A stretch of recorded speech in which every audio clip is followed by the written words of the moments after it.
بسم اللہ الرحمن الرحیم۔ جناب چودھری شجاعت حسین صاحب، صدر پاکستان مسلم لیگ، طارق بشیر چیمہ صاحب، جنرل سیکرٹری پاکستان مسلم لیگ، صالح حسین صاحب، شافع حسین صاحب اور مسلم لیگ کے تمام عہدیداران اور خصوصاً مسلم لیگ کے کارکنان اور میرے بھائیوں، دوستوں، میڈیا کے دوستوں، السلام علیکم۔ سب سے پہلے تو میں چودھری شجاعت صاحب کا شکریہ ادا کرتا ہوں، طارق بشیر چیمہ صاحب کا، کہ انہوں نے مجھے پاکستان مسلم لیگ میں آنے کی دعوت دی، اور میں آپ کو ایمانداری سے یہ بات بتانا چاہتا ہوں کہ میں نے سینکڑوں لوگوں کے ساتھ برطانیہ میں اور پاکستان میں اس بات پہ مشاورت کی کہ میں چودھری شجاعت صاحب کے ساتھ شامل ہونا چاہتا ہوں۔ ہر شخص جس سے میں نے بات کی، انہوں نے ایک بات ضرور کہی کہ چودھری شجاعت صاحب ایک کریڈیبل آدمی ہے، آنیسٹ آدمی ہے، اور پاکستان کی سیاست میں ہمیشہ ایک رول ریکنسیلیشن کا لوگوں کو آپس میں جوڑنے کا رول جو ہے انہوں نے ہمیشہ ادا کیا ہے۔ تو انشاءاللہ میں آپ کو یقین دلاتا ہوں کہ ان حالات میں جبکہ سیاسی جو ڈفرینسز ہیں وہ دشمنی میں بدل چکے ہیں، اور پاکستان کی فضا میں بدقسمتی سے سیاستدان ملک کے ان مشکل ترین حالات کے باوجود اکٹھے بیٹھنے کے لیے تیار نہیں ہیں، تو میں آپ کو یقین دلاتا ہوں کہ ہماری پارٹی، میری پارٹی، تمام سیاسی جماعتوں کو یہ دعوت دیتی ہے کہ آئیے ہم نفرتوں کو ختم کریں۔ پاکستان ہمارا ملک ہے، یہ ہم سب کا ملک ہے،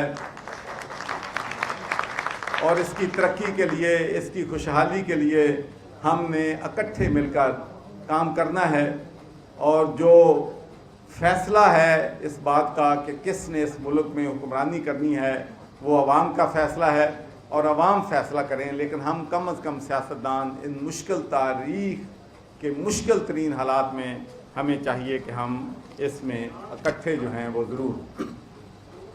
جب میں پاکستان آیا تھا تو میری ایک خواہش تھی کہ میں جس طریقے سے برطانیہ میں، یورپ میں، امریکہ میں، کینیڈا میں سیاسی جماعتیں کام کرتی ہیں، جمہوری جماعتیں ہوتی ہیں، مشاورت کے ساتھ چلتی ہیں، اور ان سب کو جو فوقیت ہے وہ پارٹی کے کارکنوں کو ہوتا ہے، پارٹی کی ممبرشپ کو ہوتا ہے۔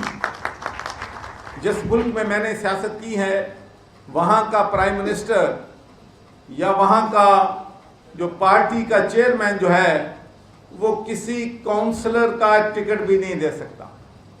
کونسلر کو جو ٹکٹ ملتا ہے پارٹی کا، ایم پی اے کو جو پارٹی کا ٹکٹ ملتا ہے، ممبر آف پارلیمنٹ کو جو پارٹی کا ٹکٹ دیتا ہے، وہ اس علاقے کے جو پارٹی کے ممبر ہوتے ہیں وہ فیصلہ کرتے ہیں کہ کس نے ہمارا ایم این اے بننا ہے، کس نے ہمارا ایم پی اے بننا ہے۔ تو پاکستان میں یہ ایک بدقسمتی ہے کہ جو ہمارے کارکن ہیں، میں تمام سیاسی پارٹی کے کارکنوں کی بات کرتا ہوں کہ ان کا کام نعرے لگانا، دریاں بچھانا، جیلوں میں جانا، مارے کھانا اور لیڈرز کو پروٹیکشن دینا ہوتا ہے، اور جب پارٹیاں اقتدار میں آتی ہیں تو کارکنوں کا اس میں کوئی حصہ نہیں ہوتا، ان بیچاروں کو کوئی نہیں پوچھتا۔ لیکن میں مسلم لیگ کے کارکنوں کو یہ یقین دلاتا ہوں کہ میری آپ سے محبت اور پیار وہی ہوگا جو میں اپنے بیٹے اور بیٹی کے ساتھ کرتا ہوں۔ چودھری سرور تیرے جانثار، چودھری سرور تیرے جانثار، بے شمار بے شمار، اور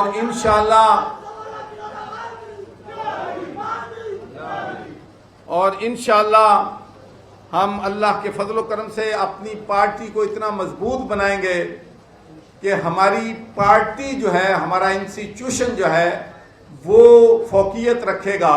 اور اس کی میں آپ کو مثال دیتا ہوں کہ یہ بات نہیں ہے کہ برطانیہ میں, امریکہ میں انسٹیٹیوشن بنتے ہیں, پاکستان میں نہیں بنتے. میں 3 انسٹیٹیوشن بنانے میں ڈائریکٹلی انگیج رہا ہوں. آپ کو معلوم ہے کہ ریسکیو 1112 اور مجھے یاد ہے کہ اس ناشتے پہ چودھری شجاع صاحب بھی موجود تھے. اس وقت پرویز الہی صاحب ہمارے چیف منسٹر تھے. تو میں نے ان سے کہا کہ ہم نے جب سے ایمبولینس سروس کو ہسپتالوں سے علیحدہ کیا ہے اور ایمبولینس سروس وہاں پر چلائی ہے تو وہاں ہمارے مسائل بہت حد تک حل ہو گئے ہیں. تو آپ یہاں پر ایک ایمبولینس سروس شروع کریں. ان کی ساری ٹریننگ, ان کا خرچہ سارا جو ہے وہ گلاسگو سٹی کونسل جو ہے وہ افورڈ کرے گی. اور اس کے بعد آپ کو معلوم ہے کہ اب ریسکیو 1112 جو ہے وہ پنجاب کی سب سے پاپولر اور کریڈیبل آرگنائزیشن ہے. اس لیے کہ جب آپ انسٹیٹیوشن بنا دیتے ہیں تو پھر وہ انسٹیٹیوشن جو ہیں آنے والی حکومتیں بھی ان کو تبدیل نہیں کر سکتی.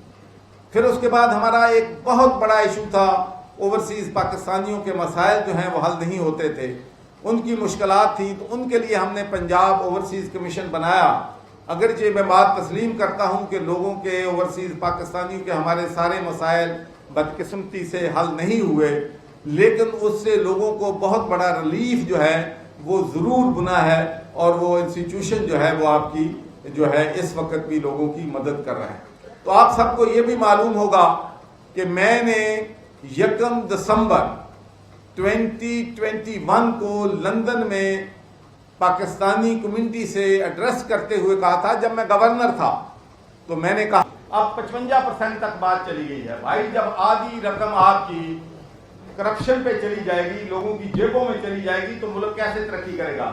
تو میں یہ چیلنج کرتا ہوں کہ پنجاب آب اخبار اتھارٹی میں جو میں نے ٹھیکے دیے ہیں, کوئی ایک بندہ بتا دے کہ کسی نے 1 روپے کا کمیشن لیا ہے یا دیا ہے. تو پھر میں سمجھتا ہوں کہ شفافیت پاکستان میں آ سکتی ہے اگر آپ میں ابلٹی ہے, اگر آپ کنٹرول بیوروکریسی کو کرنا جانتے ہیں, اگر آپ میک شیور کرتے آپ خود آنیسٹ ہیں.